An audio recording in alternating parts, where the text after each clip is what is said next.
Hi hello welcome back to Kavya Sagar YouTube channel. ನಾನು ನಿಮ್ಮ ಕಾವ್ಯ. ಈ ವ್ಲಾಗ್ ಭಾನುವಾರದ ವ್ಲಾಗ್ ಆಗಿರುತ್ತೆ. ಭಾನುವಾರ ಅಂದ್ರೇ ಎಲ್ಲರಿಗೂ ಕೂಡ ಕೆಲಸಕ್ಕೆಲ್ಲ ರಜಾ ಇರುತ್ತೆ, ಹಾಗೆ ಕೂಡ ನಮ್ಮ ಮನೆಯವ್ರಿಗೂ ರಜಾ. ಆದರೂ ಕೆಲವೊಂದೊಂದು ಸಲ ಭಾನುವಾರನೂ ಕೂಡ ಡ್ಯೂಟಿ ಮಾಡ್ಕೊಳ್ತಾರೆ. ಇಲ್ಲ ಅಂದರೆ ರೆಸ್ಟ್ ಮಾಡಬೇಕು ಅಂದರೆ ಭಾನುವಾರ ಡ್ಯೂಟಿನ ಮಾಡ್ಕೊಳ್ಳೋದಿಲ್ಲ. ನಾವು ಭಾನುವಾರ ಹೇಗಪ್ಪ ಅಂದರೆ ಲೇಟಾಗಿ ಎದ್ದೋಳೋಣ ಅಂದ್ಕೊಂಡೆ ಪ್ಲ್ಯಾನ್ ಮಾಡ್ಕೊಂಡು ಮಲಗಿರ್ತೀವಿ.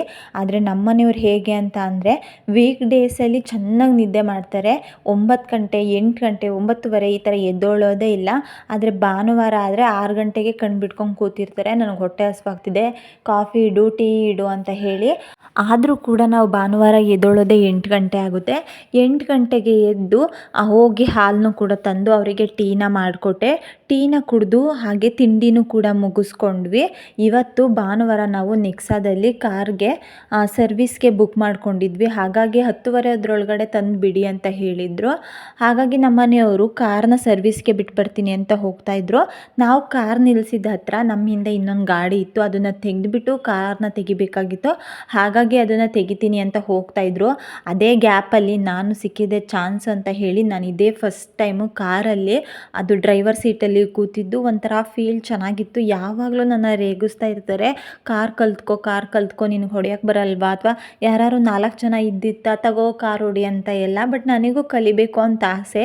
ತುಂಬ ಸತಿ ಯಾವ್ದ್ಯಾವ್ದು ಏನೇನು ಅಂತ ಎಲ್ಲ ಹೇಳ್ಕೊಡ್ತಾರೆ, ಆದರೆ ನನ್ನ ತಲೆಗೆ ಹೋಗಲ್ಲ, ಅದು ಯಾಕೋ ಗೊತ್ತಿಲ್ಲ. ಬಟ್ ನನಗೆ ಇನ್ನೂ ಇಂಟ್ರೆಸ್ಟ್ ಬಂದಿಲ್ಲ ಅನಿಸುತ್ತೆ ಕಲಿಯೋದು. ಬೈಕ್ನೆಲ್ಲ ಚೆನ್ನಾಗೇ ಓಡಿಸ್ತೀನಿ, ಬಟ್ ಕಾರ್ ಕಲಿಯೋ ಇಂಟ್ರೆಸ್ಟ್ ಇನ್ನೂ ನನಗೆ ಬಂದಿಲ್ಲ.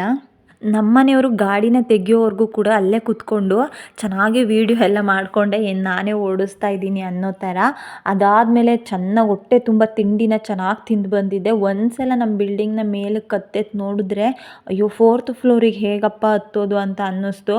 ಇಲ್ಲೇ ಕೆಳಗಡೆನೇ ಮಲ್ಕೊಬಿಡೋಣ ಅಂತ ಅನ್ನಿಸ್ತಾಯಿತ್ತು. ಚೆನ್ನಾಗಿ ತಿಂಡಿ ಅಥವಾ ಊಟನ ಮಾಡಿದಾಗ ಯಾಕೆ ಬೇಕು ಇಳಿಯೋದು, ಯಾಕೆ ಬೇಕು ಹತ್ತೋದು ಅಂತ ಅನಿಸುತ್ತೆ. ನಮ್ಮ ಮನೆಯವರು ಕೂಡ ಕಾರ್ನ ಸರ್ವಿಸ್ ಮಾಡಿಸ್ಕೊಬರ್ತೀನಿ ಅಂತ ಹೇಳಿ ಕಾರ್ನ ತಗೊಂಡು ಹೊರಟರು. ನಾನು ಕಾರೊಳಗಿದ್ದಿದ್ದು ನಮ್ಮ ಬಾವಂದು ಗ್ಲಾಸ್ ಇತ್ತು, ಇದನ್ನು ಎತ್ಕೊಂಡು ಹೋಗು ಮನೆಗೆ ಅಂತ ಹೇಳಿ ಕೊಟ್ಟು ಕಳಿಸಿದ್ರು. ಸೊ ಅದನ್ನು ಎತ್ಕೊಂಡು ಮನೆಗೆ ಬಂದು ಸ್ವಲ್ಪ ಹೊತ್ತು ಇನ್ನೇನು ತಿಂಡಿ ಎಲ್ಲ ಆಗಿತ್ತು, ಬೇರೆ ಏನೂ ಕೂಡ ಕೆಲಸ ಇರಲಿಲ್ಲ.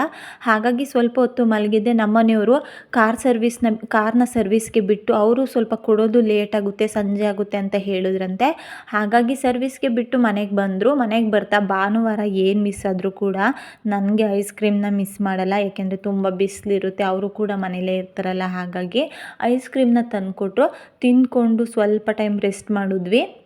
ಅಷ್ಟರೊಳಗೆ ಭಾವ ಇವತ್ತು ಬೆಂಗಳೂರಿಗೆ ಬರ್ತಾಯಿದ್ರು. ಯಾಕೆ ಅಂತಂದರೆ ಅವರಿಗೆ ಬ್ಯಾಂಕ್ ಕಡೆಯಿಂದ ಬೆಂಗಳೂರಲ್ಲಿ ಮೀಟಿಂಗ್ ಇತ್ತಂತೆ. ಅವರು ಮನೆಗೆ ಬರ್ತೀನಿ ಅಂತ ಏನು ಕನ್ಫರ್ಮ್ ಮಾಡಿರಲಿಲ್ಲ. ಅವರಿಗೆ ಬ್ಯಾಂಕ್ ಕಡೆಯಿಂದಲೇ ಹೋಟೆಲ್ ಕೂಡ ಬುಕ್ ಆಗಿತ್ತಂತೆ. ಹಾಗಾಗಿ ಅಲ್ಲೇ ಹೋಗಿ ಸ್ಟೇ ಆಗ್ತೀನಿ ಅಂತ ಹೇಳಿದ್ರು. ಆದರೆ ನಾವು ಇಲ್ಲಿದ್ವಲ್ಲ, ನಾವು ಸ್ವಲ್ಪ ಫೋರ್ಸ್ ಮಾಡಿ ಬನ್ನಿ ಅಂತ ಇನ್ವೈಟ್ ಮಾಡಿದ್ವಿ. ಹಾಗಾಗಿ ಮನೆಗೆ ಬಂದರು. ನಾನು ಅವ್ರು ಬಂದಾಗ 5 ಗಂಟೆ ಆಗಿತ್ತು. ಊಟ ಮಾಡ್ಕೊಂಡು ಬಂದಿರಲ್ಲ ಅಂತ ಹೇಳಿ ಮೊದಲಿಗೆ ಊಟನ ಹಾಕ್ಕೊಟ್ಟೆ. ಊಟ ಮಾಡ್ಕೊಂಡಾದ್ಮೇಲೆ ಸಂಜೆ 7 ಗಂಟೆ ಹಾಗೆ ಕಾಫಿ ಮತ್ತು ಅವರಿಗೆ ಸ್ವಲ್ಪ ಬಜ್ಜಿ ಅಂದರೆ ಆ ಥರದ್ದೆಲ್ಲ ಸ್ವಲ್ಪ ಜಾಸ್ತಿ ಇಷ್ಟ ಆಗುತ್ತೆ. ಹಾಗಾಗಿ ನಮ್ಮನೆಯವರು ಅಣ್ಣಂಗೋಸ್ಕರ ಬಜ್ಜಿ ಮೆಣಸಿನ್ಕಾಯಿನ ತಂದಿದ್ರು. ಅವ್ರಿಗೆ ಬಜ್ಜಿ ಮತ್ತು ಕಾಫಿನ ಮಾಡಿಕೊಟ್ಟೆ. ಇದಿಷ್ಟನ್ನು ಮಾಡಿಕೊಟ್ಟಾದ್ಮೇಲೆ ನಾನು ಕೂಡ ಕಾಫಿನ ಕುಡ್ಕೊಂಡೆ. ಯಾಕೋ ಗೊತ್ತಿಲ್ಲ, ಅವರಿಗೆ ಜರ್ನಿ ಮಾಡಿದ್ದಕ್ಕೆ ಸ್ವಲ್ಪ ತಲೆನೋವು ಜಾಸ್ತಿ ಇತ್ತಂತೆ. ಹಾಗಾಗಿ ನಾನು ಸ್ವಲ್ಪ ಟೈಮ್ ರೆಸ್ಟ್ ಮಾಡ್ತೀನಿ ಅಂತ ಹೇಳಿ ಮಲ್ಕೊಂಡಿದ್ರು. ಸೊ ಕಾಫಿನೂ ಕುಡ್ಕೊಂಡು ಸ್ನ್ಯಾಕ್ಸ್ನೂ ಕೂಡ ತಿಂದ್ಕೊಂಡು ಡಿ-ಮಾರ್ಟ್ಗೆ ಹೋಗಿ ಬರೋಣ ಅಂತ ಅಂದ್ಕೊಂಡು ಹೋದ್ವಿ. ಯಾಕೆ ಅಂತಂದರೆ ಅವ್ರಿಗೆ ಸ್ವಲ್ಪ ಏನೇನೋ ಬೇಕಾಗಿತ್ತಂತೆ, ಬ್ಯಾಗು, ಶೂಸ್ ಈ ಥರ ಏನೇನೋ ಬೇಕಿತ್ತು ಅಂತ ಹೇಳಿ ಡಿ-ಮಾರ್ಟ್ಗೆ ಹೋಗಿ ಬರೋಣ ಅಂತ ಅಂದ್ಕೊಂಡು ಹೋದ್ವಿ. ಮೊದಲಿಗೆ ನಾವಿಬ್ಬರು ಹೋಗಿ ಬರ್ತೀವಿ ಅಂತ ಹೊರಟಿದ್ರು. ಆದರೆ ಅದಾದಮೇಲೆ ನಮ್ಮ ಮನೆಯವರು ನೀನು ಬಾ ಮನೇಲಿದ್ದು ಏನು ಮಾಡ್ತೀಯ ಅಂತ ಹೇಳಿ ನನ್ನನ್ನು ಕರೆದ್ರು. 3 ಜನ ಬೈಕಲ್ಲಿ ಹೋಗೋದಕ್ಕಾಗಲ್ಲ ಅಂತ ಹೇಳಿ ಮತ್ತೆ ಕಾರ್ನ ತಗೊಂಡು ಹೊರಟ್ವಿ. ಸೊ ಅವರಿಗೆ ಸ್ವಲ್ಪ ಎಲ್ಲರೂ ಹೊರಗಡೆ ಹೋಗಬೇಕಾದ್ರೆ ಬ್ಯಾಗ್ ಅವಶ್ಯಕತೆ ಜಾಸ್ತಿ ಇತ್ತು. ಹಾಗಾಗಿ ನಾವು ಡಿ-ಮಾರ್ಟ್ಗೆ ಬರೀ ಬ್ಯಾಗ್ ನೋಡ್ಕೊಂಬರೋಣ ಅಂತ ಹೋದ್ವಿ. ಯಾವಾಗ ತಾನೇ ಡಿ-ಮಾರ್ಟ್ಗೆ ಹೋಗಿ ಒಂದು ಐಟಮ್ ತರೋದಕ್ಕಾಗುತ್ತೆ. ನಾವೇನು ಅಂದ್ಕೊಂಡಿರ್ತೀವಿ ಅದಕ್ಕಿಂತ ಎಕ್ಸ್ಟ್ರಾನೇ ಬಿಲ್ ಮಾಡಿ ಬಂದಿರ್ತೀವಿ ಡಿ-ಮಾರ್ಟಲ್ಲಿ. ಹಾಗೆ ಸ್ವಲ್ಪ ಟೀ ಶರ್ಟ್ಸ್, ಹಾಗೆ ಮನೆಗೆ ಏನೇನು ಬೇಕೋ ಮನೆಗೆ ತರೋ ಅಂಥದ್ದು ಏನೂ ಇರಲಿಲ್ಲ. ಊರಲ್ಲಿ ಇರೋ ಮನೆಗೆ ಸ್ವಲ್ಪ ಟವೆಲ್ ಈ ಥರದ್ದನ್ನೆಲ್ಲ ಪರ್ಚೇಸ್ ಮಾಡ್ಕೊಂಡ್ವಿ. ಅದನ್ನೆಲ್ಲ ತಗೊಂಡು ಬಿಲ್ ಮಾಡಿಸ್ಕೊಂಡು ಮತ್ತೆ ಭಾವಂಗೆ ಡಿ-ಮಾರ್ಟಲ್ಲಿ ಶೂ ಅಷ್ಟಾಗಿ ಇಷ್ಟ ಆಗಲಿಲ್ಲ. ಹಾಗಾಗಿ ಅಲ್ಲೇ ಪಕ್ಕದಲ್ಲಿ ಇದ್ದಿದ್ದು ಇನ್ನೊಂದು ಶಾಪ್ಗೆ ಹೋದ್ವಿ. ಅಲ್ಲಿ ಚೆನ್ನಾಗಿತ್ತು ಶೂ, ಬಟ್ ಹೆವಿ ಕಾಸ್ಟ್ಲಿ ಇತ್ತು. ನಾನು ಅಂದ್ಕೊಂಡೆ ಡಿ ಮಾರ್ಟಲ್ಲಿ ಇದ್ದಿದ್ದ ಐಟಮ್ ಕೂಡ ಇಲ್ಲೂ ಇತ್ತು, ಆದರೆ ಅಲ್ಲಿರೋ ಅಮೌಂಟ್ಗೂ ಇಲ್ಲಿದ್ದ ಅಮೌಂಟ್ಗೂ ತುಂಬಾ ಡಿಫ್ರೆನ್ಸ್ ಇತ್ತು. ನಮ್ಮನೆಯವ್ರು ಹೇಳ್ತಿದ್ರು ನಾವೇನಾದ್ರು ಇಲ್ಲಿಗೆ ಬಂದರೆ ಮನೇನ ಹಾಳು ಮಾಡ್ಕೊಂಡು ಹೋಗ್ಬೇಕಾಗುತ್ತೆ ಅಂತ.